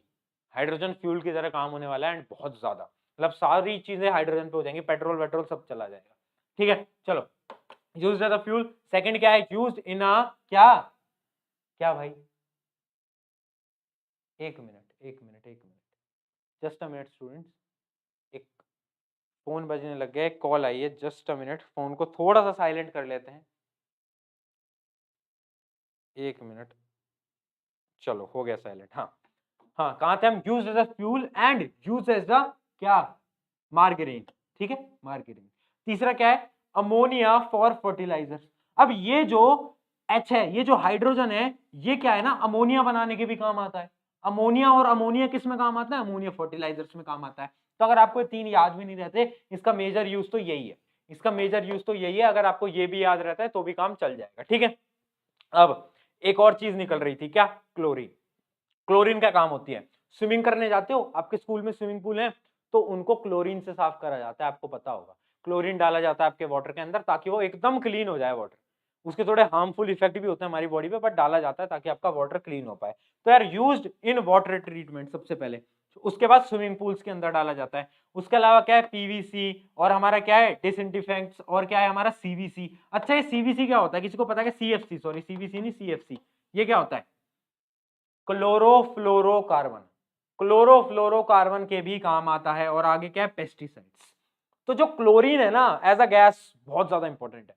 Chlorofluorocarbon किस किस को आता है, एक बार कमेंट में लिखना क्या चीज है। वैसे आपके सिलेबस के अंदर नहीं है, बट ऐसे ही आपसे पूछ रहा हूं कि CFC किस किस को पता है कि क्या क्या चीज है। तो होपफुली यहां तक सब कुछ क्लियर होता चल रहा होगा। अगर कोई भी डाउट है तो फटाफट से पूछ लो। आई होप कि यहाँ तक एकदम क्लियर चल रहा होगा। जो भी बच्चे फालतू की स्पैमिंग कर रहे हैं चैट के अंदर, उनसे बस मेरी एक विनती है, एक बार अपने घर वालों से, अपने माता पिता से पूछना कि वो आपकी एजुकेशन के लिए कितना पैसा लगा रहे हैं। उनसे एक बार पूछना कि वो कितनी मेहनत करते हैं। उनसे एक बार पूछना कि वो रात को कितनी लेट तक आते हैं घर पे, ज्यादा काम करते हैं, क्यों? ताकि आपकी पढ़ाई पूरी हो पाए, आपको इंटरनेट मिल पाए, आप इस इंटरनेट का यूज करके पढ़ाई की वीडियो देखो, ना कि स्पैमिंग करो, ना कि फालतू कमेंट लिखो। तो प्लीज यार, अभी समय, आई नो ये 10वीं कक्षा एक ऐसी कक्षा होती है जिसमें कि हमारे हॉर्मोन्स बहुत चार्ज अप होते हैं एंड हमें लग रहा होता है कि जो आता है हमें आता है, ये टीचर ये मास्टर थोड़ी ना कुछ है, ये तो सब फालतू है। तुम्हारे टाइम पे मैं भी ये करता था, बट मेरे को कोई समझाने वाला नहीं था। कुछ सालों बाद सेल्फ रियलाइजेशन होगा, जब जिंदगी के उस मोड़ पे होगे, तब तुम्हें होगा कि यार काश उस टाइम पर कर लिया होता, काश उस टाइम पर कर लिया होता। तो अभी भी समय, मर्जी तुम्हारी है। चलो, है ना, आगे बढ़ते हैं। क्या भाई, uses of hydrochloric acid, HCl का यूज। वैसे देखो HCl के यूजेस क्या होते हैं, HCl का कुछ यूजेस बता रहा हूं मैं। HCl एक तो क्लीनिंग स्टील, सबसे ज्यादा इंपॉर्टेंट HCl का यूज है कि भाई स्टील को साफ करने के काम आता है। स्टील जो होता है ना, उससे ना अगर उसमें कुछ आ जाता है, जंग वगैरह टाइप का कुछ, तो वो हटता नहीं है, तो उसमें HCl डालेंगे तो वो क्लीन हो जाता है। उसके अलावा अमोनियम क्लोराइड बनाने के काम आता है, और मेडिसिन और कॉस्मेटिक के काम आता है। अब ये जो यूजेस ऑफ ब्लीच है, इसको भी हटा दो, क्योंकि अभी हम ब्लीचिंग पाउडर के बारे में बात करेंगे, उसके बाद हम ये पढ़ लेंगे। बट HCl के जो यूजेस हैं वो तो तुम्हें याद रहने चाहिए, cleaning steel, ammonium chloride, medicine और कॉस्मेटिक। चलो देखो, मैं आपको बताऊं, यूजेस का एक क्वेश्चन आ सकता है, बट बहुत छोटा आएगा, 1 या 2 नंबर का आएगा, ज्यादा नंबर का नहीं आएगा, ठीक है। चलो आगे बढ़ते हैं। आगे क्या है, ब्लीचिंग पाउडर। अब आ रहा है one of the most important topic of this chapter, bleaching powder क्या होता है। ब्लीचिंग पाउडर सबने देखा है, देखा है क्या? ब्लीचिंग पाउडर ऐसे पैकेट में आता है, ब्लीचिंग पाउडर करके, देखा है क्या किसी ने? ब्लीचिंग पाउडर करके आता है ना, डिसइंफिकेंट लिखा आता है ऊपर, आपने शायद देखा होगा आपके घरों में, आपकी मम्मी को पता होगा शायद। ठीक है, आगे बात करते हैं ब्लीचिंग पाउडर होता क्या है। तो ब्लीचिंग पाउडर का जो फॉर्मूला होता है ना, वो देख के डरना नहीं है किसी को भी, है ना, क्योंकि बहुत बच्चे डर जाते हैं देखकर। बहुत सिंपल फॉर्मूला है, calcium oxychloride, CaOCl2, calcium oxychloride. देखो, कैल्शियम क्लोराइड हमें पता है CaCl2, बट बीच में एक ऑक्सीजन आ जाता है, तो नाम क्या हो जाता है, कैल्शियम ऑक्सीक्लोराइड। तो ये आपको ये वाला फॉर्मूला याद रखना है। अच्छा, अगर क्वेश्चन आ जाए कि भाई फॉर्म कैसे होता है, फॉर्म कैसे होता है, एक चीज बता, ये जो है ना ब्लीचिंग पाउडर, ये बनता कैसे? तो आपको क्या बताना है, देख, कैल्शियम हाइड्रोक्साइड लो, CaOH2 लो, और क्लोरीन गैस करो, क्लोरीन गैस पास करो, क्लोरीन गैस पास करो। जैसे ही उसमें से क्लोरीन गैस पास होगी तो क्या होगा, CaOCl2 बनेगा और H2O बाहर आ जाएगा। H2O क्या होगा, H2O बाहर आ जाएगा। ठीक है, ये आपको समझ आया। अगर आपको ये समझ नहीं आता तो एक शॉर्ट एग्जांपल में समझना, ये क्या है, बेस, ये क्या है, बेस, और Cl2 क्या होता है, acidic in nature. Base plus acid क्या बनाते हैं, सॉल्ट प्लस वाटर। तो ऑब्वियस सी बात है, रिएक्शन कितनी सिंपल है। तो वो जो मैंने आपको पहले पढ़ाई थी ना चीजें, कि एसिड बेस क्या बनाते हैं, मेटल और एसिड क्या बनाता है, वो सारी चीजें यहाँ पर ऐसे काम आ रही हैं। तो अगर आपको रिएक्शन याद भी नहीं होती तो भी आप रिएक्शन बना सकते थे। COH2 plus Cl2 equals to CaOCl2 plus H2। बहुत इंपॉर्टेंट रिएक्शन है, ठीक है। आगे बढ़े, आगे बढ़े, चलो। तो अब देखो क्या लिखा है यहाँ पर कि इसका यूज क्या है, ये ब्लीचिंग पाउडर का यूज क्या है।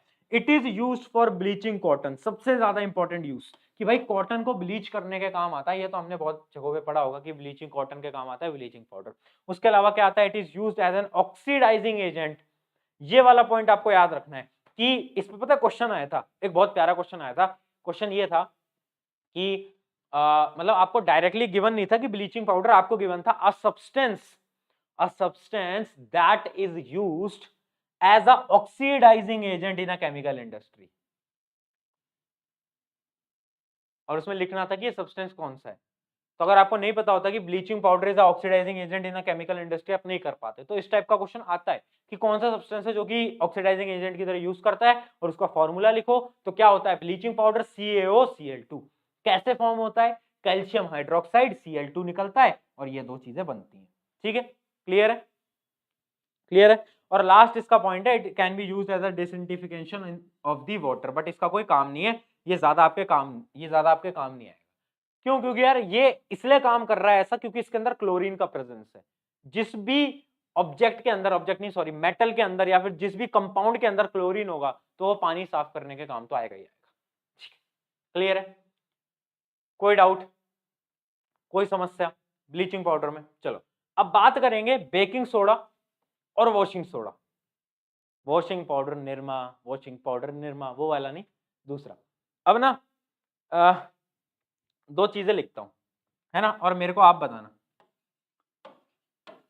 Na2CO3 NaHCO3, ठीक है?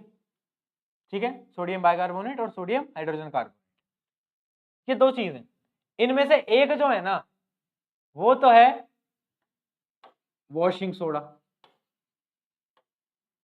है ना। अब आप बताओ कि इन दोनों में से कौन सा वॉशिंग सोडा होगा? बताओ बताओ, सोचो। अच्छा, जिन जिनको आता है वो तो लिख ही देंगे चैट के अंदर, बट ऐसा ना करो। एक मिनट जरा, मैं चैट को एक बार, एक मिनट जरा, मैं चैट को थोड़ा सा बड़ा कर लेता हूँ, मेरे को इतनी दूर से दिख नहीं रहा है। एक मिनट रुकना, एक मिनट रुकना।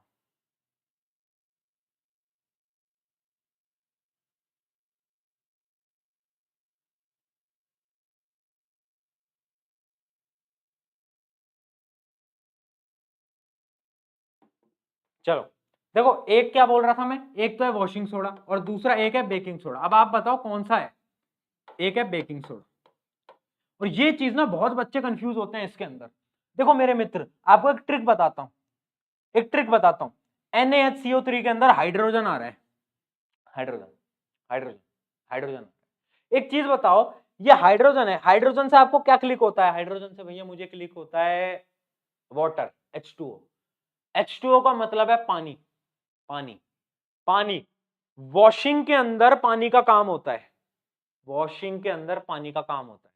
तो याद रखना भाई, जो H है ना वो वॉशिंग में मैच नहीं होगा कभी भी। उल्टी रिवर्स साइकोलॉजी से हमें गेम चलाना है। यहाँ पर याद करने का छोटा सा तरीका बता रहा हूं, वैसे मैं आपको मैच करूंगा तो ये होता है, ये होता है, बट मैं आपको एक ट्रिक बता रहा हूं। अगर आप कंफ्यूज हो कभी भी तो याद रखना है NaHCO3 हाइड्रोजन, हाइड्रोजन का काम होता है H2O में। H2O है वाटर, वाटर कहां यूज होता है? वाटर यूज होता है वॉशिंग वाले में। तो ऑब्वियस सी बात है कि भाई ये वाटर में तो जाएगा नहीं, कहां जाएगा? बेकिंग में, क्योंकि वाटर के पास तो ऑब्वियस सी बात है वॉशिंग है, वहां तो वॉशिंग ऑलरेडी है, तो उसे वाटर की क्या नीड?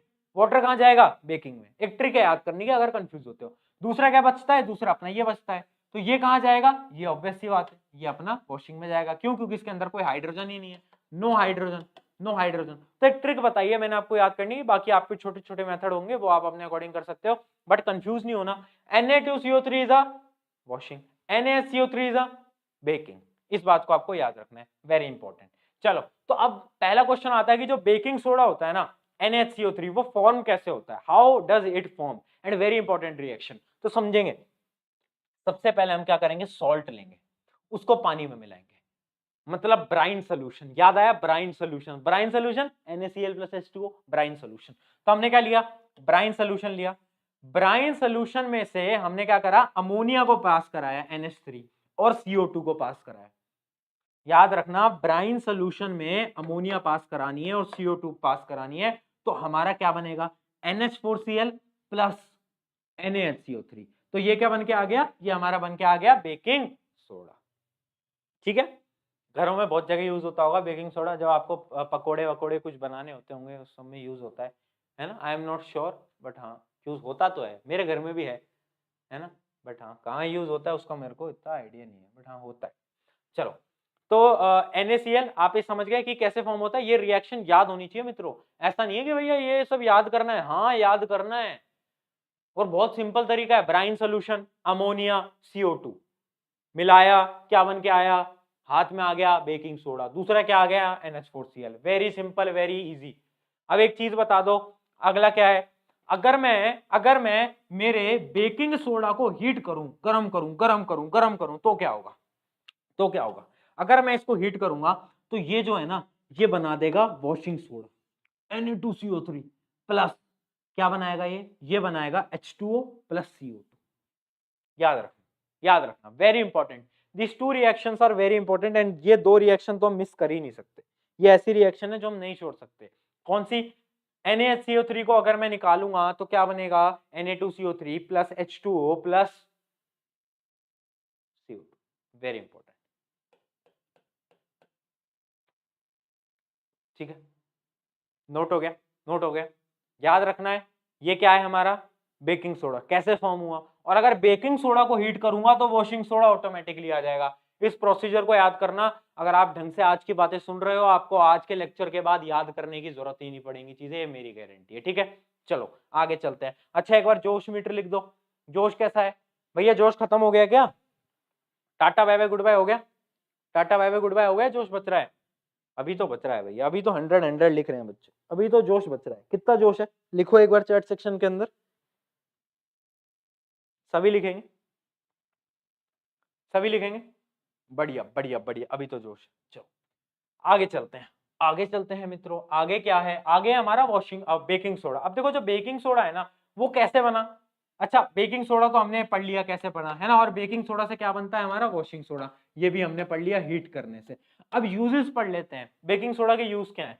तो used as an antacid to treat acidity.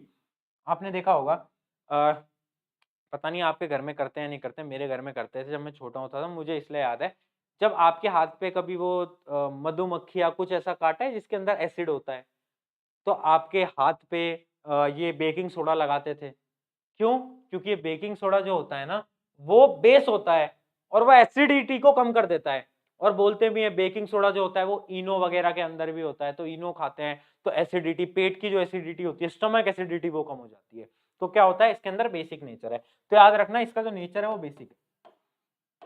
भैया कहाँ काम आएगा ये? कहाँ काम आएगा? क्यों बता रहे हो हमें बेसिक है? हम क्या करेंगे जान के? अरे सुन मेरी बात, क्वेश्चन इस पे भी आया हुआ है। डायरेक्टली नाम नहीं दिया था बेकिंग सोडा, बोला था अब बेसिक मतलब क्या दिया था? एंट एसिड, बेसिकली दिया था antacid used to treat acidity in a stomach. Antacid used to treat acidity in a stomach is heated। उसको जब हीट करा गया, then what will be the product? Product क्या होगा? तो अब अगर आपको यही नहीं पता होता कि एंटासिड कौन सा होता है, तो आप कैसे बताते हीट करने पे क्या होता? अब आपको पता है कि एंटासिड जो है वो ये होता है। हीट करोगे, लिख देना। क्या लिखोगे? अरे भाई वॉशिंग सोडा बन के आ जाता है, क्या दिक्कत है? Na2CO3, बाकी H2OCl2 वो सब आप लिख लेना, ठीक है। आगे बढ़ते हैं। Use to make baking powder which is use preparation of cakes and breads. आपने देखे होंगे बेकिंग पाउडर डाल के केक बनाते हैं, वो तो मैंने भी बना रखा है तो मुझे आइडिया है, ठीक है। बहुत सारे लोगों को पता होगा, नहीं बनाया तो बनाओ यार, केक वगैरह तो बनाना स्टार्ट करो घर में, ऐसे कैसे काम चलेगा, ठीक है। और मुझे भी बुलाओ अपनी बर्थडे पार्टी में। चलो वॉशिंग सोडा, हम लेक्चर के अंत के बहुत नजदीक आ चुके हैं मित्रों, अब हम बहुत नजदीक हैं, तो थोड़ी सी कुर्सी की पेटी बांध के रखें, हम बहुत नजदीक आ चुके हैं। अब हम पढ़ने जा रहे हैं क्या? Washing soda. अब देखो वॉशिंग सोडा का जो बेसिक फॉर्मूला होता है ना, अगर मैं बोलूं तो वो Na2CO3 नहीं होता, वो होता है Na2CO3.10H2O। अब बच्चे बोलेंगे भैया ये क्या है, ये क्या नया आप लिया है .H2O? देख इसका मतलब है कि इसके साथ 10 मॉलिक्यूल ऑफ H2O एडेड है, ठीक है, ठीक है, 10 मॉलिक्यूल्स एडेड है। तो जब भी मैं सोडियम बाइकार्बोनेट के अंदर 10 H2O को ऐड करूंगा तो क्या बन जाएगा? वो बन जाएगा मेरा वॉशिंग सोडा। तो अगर आपको कोई बोले कि Na2CO3 क्या ये वॉशिंग सोडा है, तो ये वॉशिंग सोडा नहीं है। एग्जैक्ट वॉशिंग सोडा होगा Na2CO3.10H2। इस बात को आपको याद रखना है, ये बहुत ज्यादा इंपॉर्टेंट पॉइंट है और बच्चे इसको मिस कर जाते हैं। बच्चों को लगता है Na2CO3 is washing soda, but नहीं, .10H2 आएगा मित्रों, इस बात को हमें याद रखना है। आगे यूजेस पढ़ लेते हैं। Use in a glass soap and paper industry, employed in the manu क्या है? Employed in the manufacture of the sodium compound such as the borax. अच्छा देखो एक कंपाउंड होता है बोरेक्स, अच्छा ये भी आपका H2 डालता हूं। होमवर्क नंबर 2, किस किस को पता है बोरेक्स क्या होता है?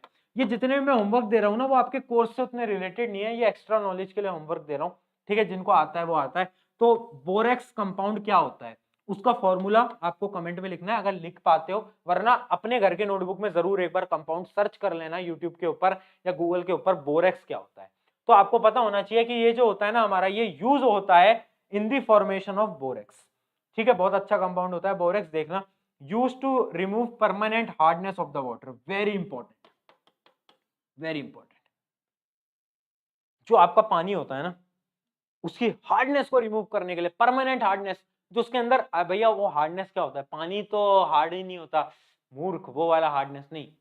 पानी की एक अलग हार्डनेस होती है, उसके अंदर जो सॉल्यूबल्स होते हैं, जैसे कि हमारे नाइट्रोजन ऑक्साइड्स होते हैं, सल्फर ऑक्साइड्स होते हैं, उनको हम बोलते हैं उसकी परमानेंट हार्डनेस। और उसको रिमूव करने के लिए सबसे इंपॉर्टेंट होता है हमारा वॉशिंग सोडा। तो आपको वो जो बोलते हैं ना कि डिटर्जेंट से कपड़ों के दाग हट जाते हैं, ऑयल हट जाता है, वो कैसे हटता है, वो ऐसे ही हटता है। ये वॉशिंग सोडा, ये जब जाता है तो वो जो दाग होते हैं, वो जो मटेरियल होता है, उसको अपने साथ खींचकर पानी में मिलाकर बहा देता है। तो this is the work of washing soda. ये लास्ट पॉइंट बहुत इंपॉर्टेंट है, used to remove permanent hardness of the water. इसमें भी क्वेश्चन आ सकता है कि कौन सा ऐसा मटेरियल है, कौन सा ऐसा कंपाउंड है जो कि परमानेंट हार्डनेस रिमूव करने के काम आता है। तो आपको पता होना चाहिए उस कंपाउंड का नाम है क्या भाई, हमारा प्यारा प्यारा मित्र, हमारा दोस्त, वॉशिंग सोडा। Very simple. चलो ठीक है, आगे बढ़े, आगे बढ़े क्या, क्लियर है यहां तक? चलो बहुत सही, बहुत सही, बहुत सही, बहुत सही। आई होप कि सबने नोट कर लिया होगा। एंड इसी के साथ हम आगे बढ़ते हैं। अगली स्लाइड क्या है, प्लास्टर ऑफ पेरिस। ये हमारा आखिरी टॉपिक बचा है, प्लास्टर ऑफ पेरिस। तो प्लास्टर ऑफ पेरिस को पढ़ लेते हैं, और उससे पहले बस एक घूंट में पानी पी लूं ताकि मैं आपको और अच्छे से पढ़ा पाऊं, है ना। Just give me 1 minute.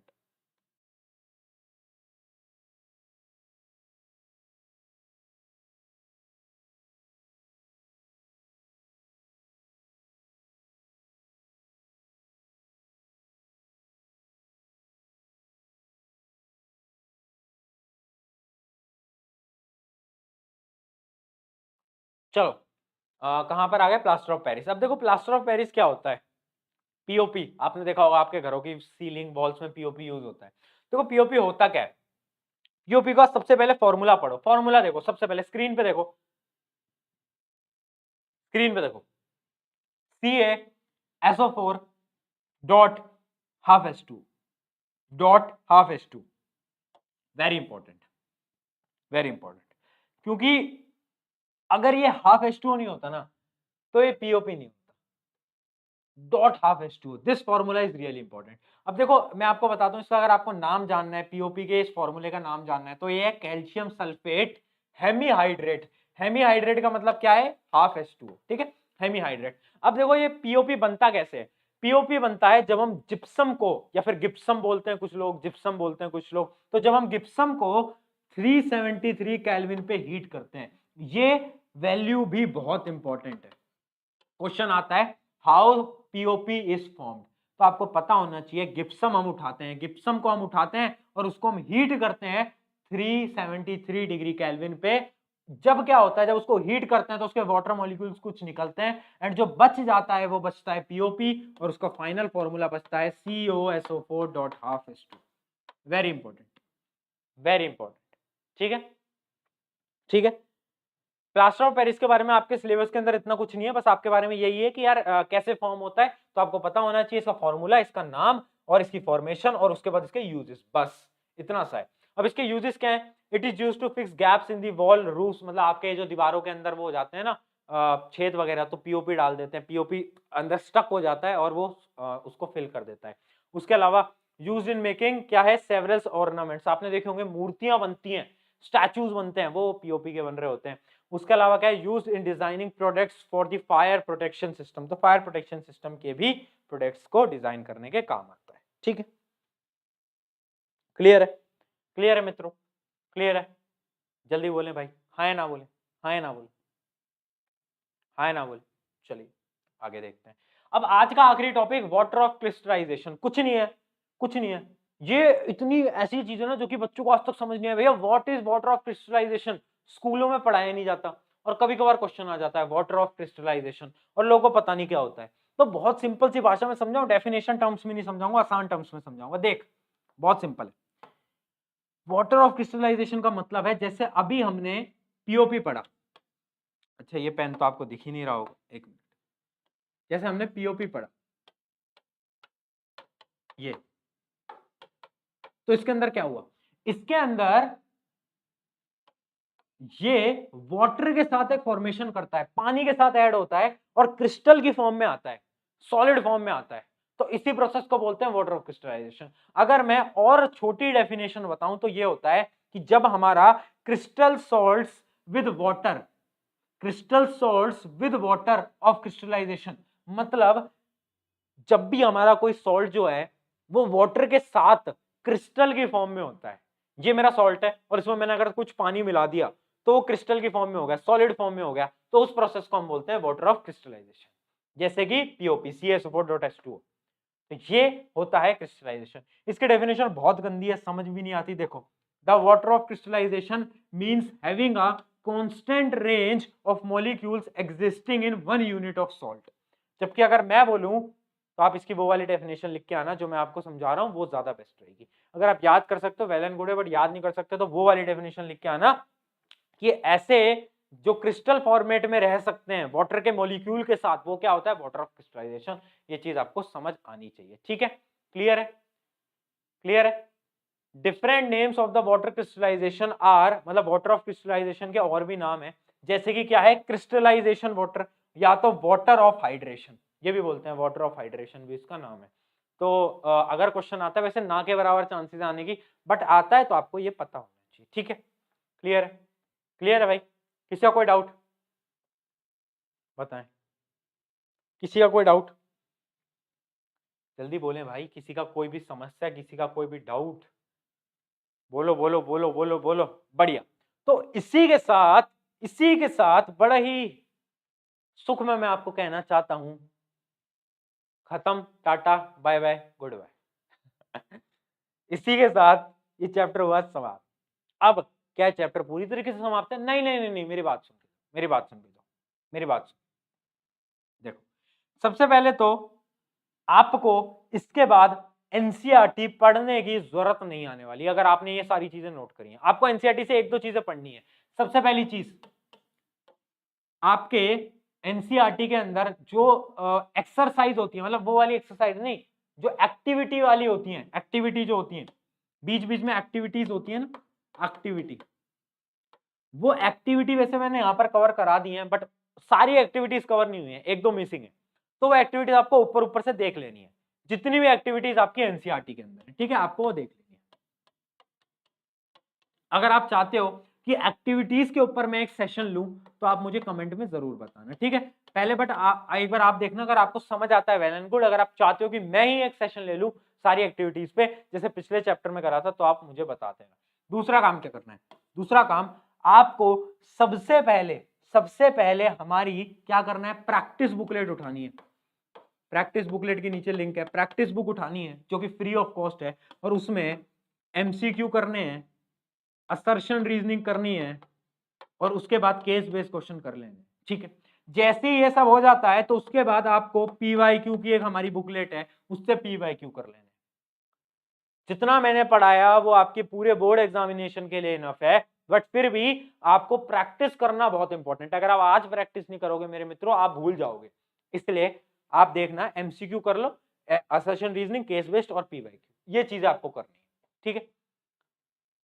इसी के साथ हमारा चैप्टर खत्म होता है। अब एंडिंग में मेरे को बस इतना बता दो, एंडिंग में मेरे को बस इतना बता दो कि अब जोश लेवल कैसा है, क्या जोश लेवल गया क्या, या फिर है, और कौन कौन है जो कि अभी तक टिके हैं और शुरू से आए थे, 1.5 घंटे से बैठे हैं यहाँ पर, कौन है वो जो है?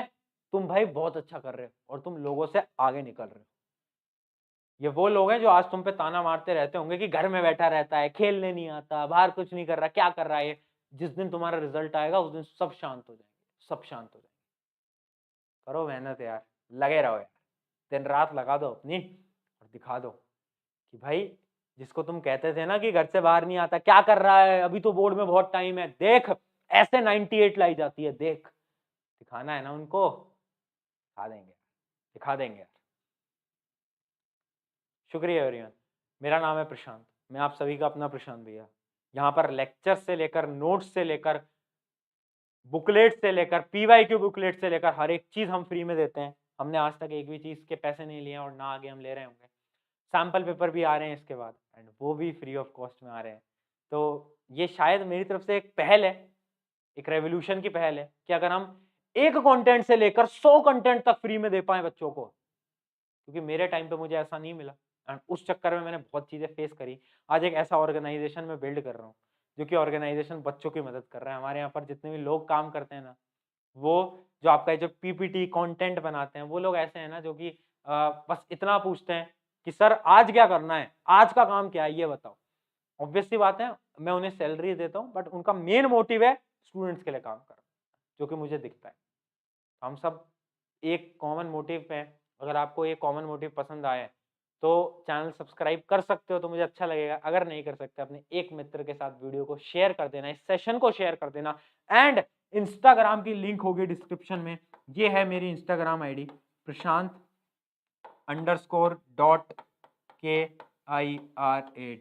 ये इंस्टाग्राम है और इस पे आपको क्या करना है, आ जाना है, फॉलो कर लेना है। और अगर आपको ये आज का सेशन या फिर पुराने सेशन अच्छे लगे हैं तो एक स्टोरी डाल देना कि भैया मजा आ गया, या फिर जो भी आपकी इच्छा आपको लिखने की। क्योंकि जब मैं ऐसे चीजें देखता हूँ कि स्टोरीज में टैग करा हुआ है एंड यार लोगों को मजा आ रहा है, तो हमें और मोटिवेशन मिलती है फ्री कंटेंट लाने के लिए। तो यही था। शुक्रिया एवरीवन।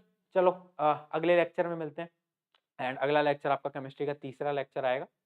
इससे पहले एक हो चुका है, फिजिक्स भी पूरी हो चुकी है, साइंस की एक पूरी प्लेलिस्ट है। आप जाओगे तो आपको साइंस के सारे लेक्चर मिल रहे होंगे। Take care, bye bye.